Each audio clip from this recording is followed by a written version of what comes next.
So there's this thing called Sturgeon's Law, which states that 90% of everything is crap. This is surprisingly applicable to Geometry Dash levels, as most of the things that are found in the Featured tab nowadays are in fact 90% crap.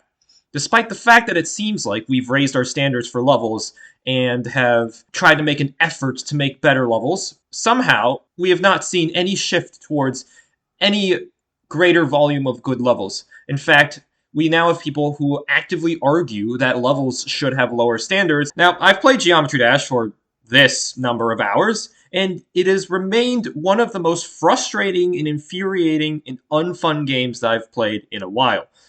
How about I lay it out all in front of you?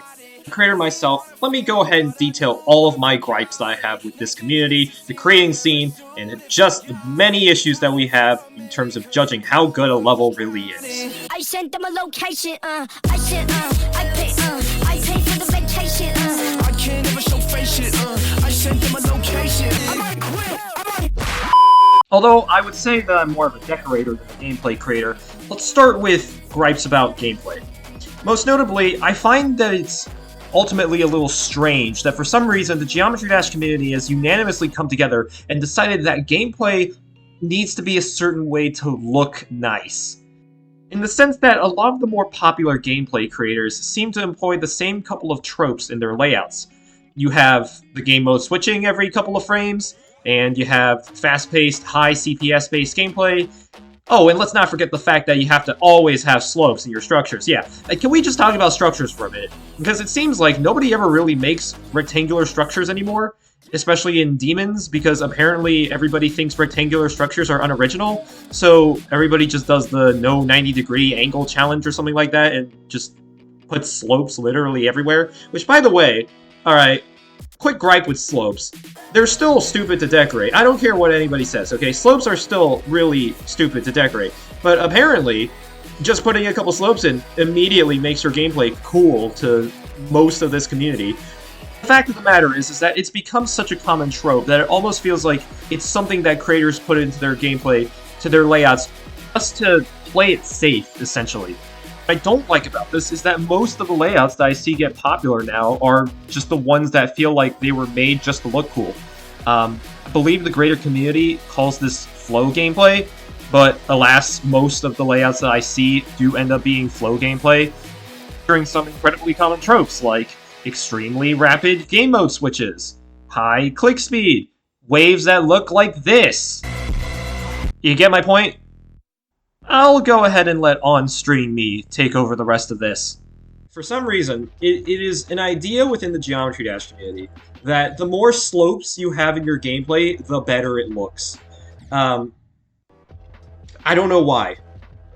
I don't know why people think that, and I don't know why it's become just a thing where literally, whenever I see a layout, I swear, every time I see a layout, there's like two things it's gotta have. One, a gajillion slopes, and two, they have to change the game mode every 2 frames.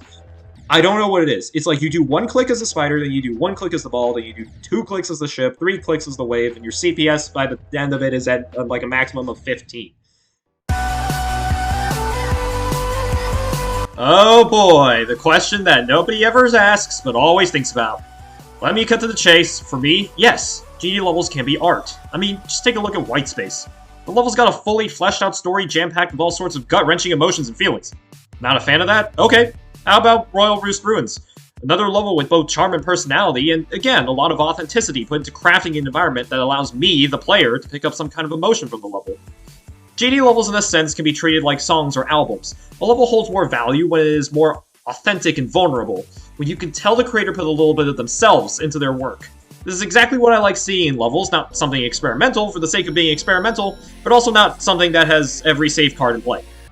When a creator is able to capture a song's emotions and toy with them through the visuals of the level, capturing the most minute details of the song as small dynamics in the visuals, not only that, but like a person's tastes, their level building should also evolve over time. If a level you make reflects who you are, then your style is bound to go through different eras, but at the same time, we can all watch as that style and artistic ability matures over time. I'll let on-stream me rant about this a little more, but first, some context for these clips. I'm performing an analysis of the song My Ordinary Life by The Living Tombstone.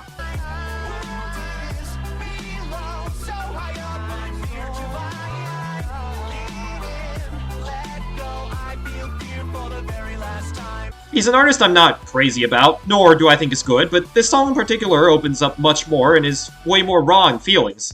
I find it to almost be a TLT rendition of Porter Robinson's Knock Yourself Out XD, if you know what I mean, where the artist essentially compares their public image to how they actually are and behave outside of the limelight. I mean, it's a good concept, and genuinely can make for an emotional GD level. It's got a lot of potential for that. But, you know, this is the GD creating community, so how about we see how a particular creator in this whole creating scene decides to handle this song. What I see with this song as a GD level is that it sort of starts off by kind of delivering what the community would expect out of you. You know, flow gameplay, glow decoration, stuff that you'd find your top 1 Mega Collab.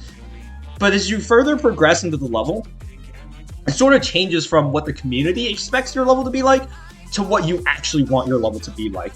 So much more experimental decoration, stuff that, you know, you really represents you in a level, your artistic style, what a level means to you. That's what I hear when I hear the song. That's the level that I see when I hear the song. Now, this is what the community thinks is good art.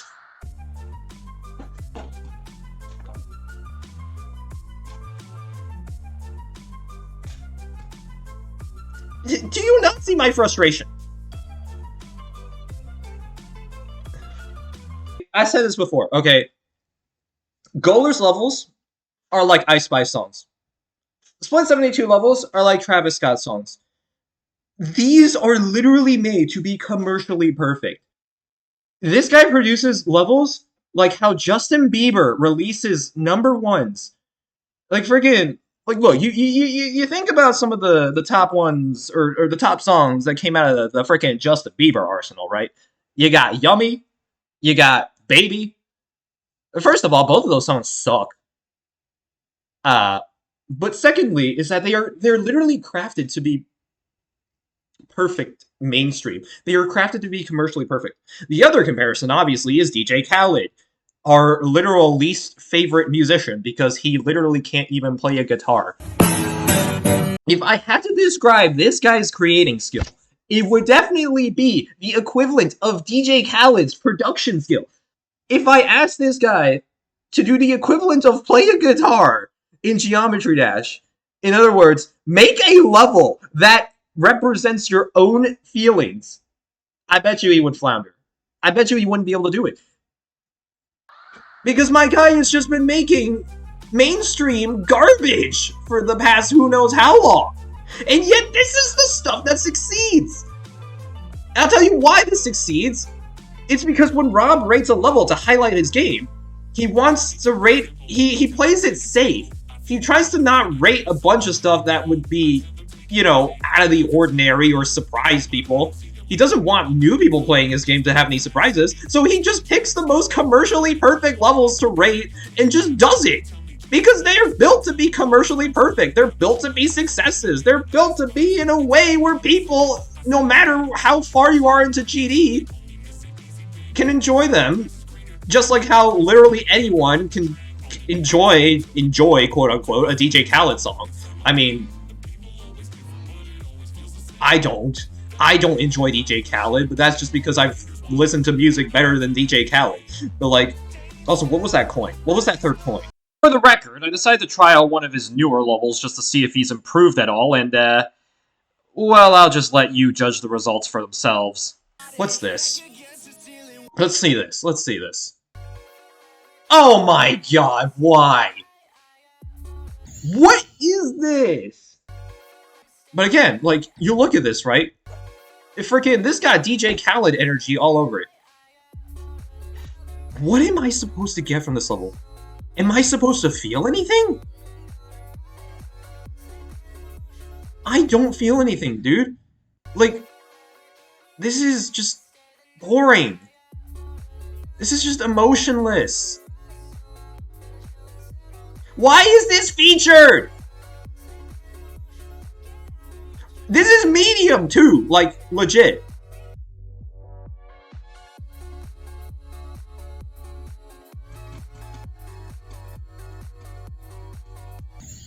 Oh my god, what the heck? Dude, why would you make your blue pads like the same shape as your spikes? But like, what I'm trying to get at here is that levels that are built to be commercially perfect and thrive in the mainstream Geometry Dash featured tab are the ones that are going to be rated, and are the ones that are going to be noticed, and furthermore are probably going to be the ones that end up getting respected by the community or liked by the community. And I just find it so frustrating that if I'm over here trying out something new with my levels, trying something a little bit more experimental or avant-garde per se, nobody ends up liking it for some reason, because the fact that it is avant-garde and it's not what someone expected. So, what even is the point in making a level that I've put my own heart and soul into? What is the point in making a level that represents me? If I can just make something that is commercially mainstream, what even is the point in making a level for me? Don't get me wrong, I don't blame RobTop for rating levels that are generic and built to be mainstream successes. In fact, it kind of makes sense from a game retention standpoint that you don't really want to surprise new players with anything particularly avant-garde in the feature tab. However, it is admittedly incredibly frustrating and annoying to find dozens upon dozens of shovelware, soulless, hollow shells of levels that could have been something, but instead the creator just wanted a rated level and some petty creator points and decided to make it just a sliver of what it could have been. So many of these levels that get featured could have been something incredible, could have been something compelling, could have been a story, could have had progression, could have had emotion, but instead they opt to be mainstream shovelware garbage, all because somebody wanted creator points that day. Is this to say that I don't really think the Geometry Dash community as a whole even knows what they want out of a level. Sometimes this community will praise levels that go off the beaten path and try something new. Other times, this community just loves it when you do the same old thing 20 times in a row, and they're just happy to play their weekly demon and their daily level and talk about whatever crap goes on in the daily chat. I don't even know. It's hard enough to define what makes a good level, and the way that the Geometry Dash community reacts to new rates, I don't think we're ever going to figure out what makes a level good. I recognize that I've been doing a lot of complaining and that this video is probably going on for way too long. Oh, hold on, I have an idea. How about we go back to On-Stream Typhoon to finish out this video? And for the GD community, to all the people in this forsaken community, as a wise man once said,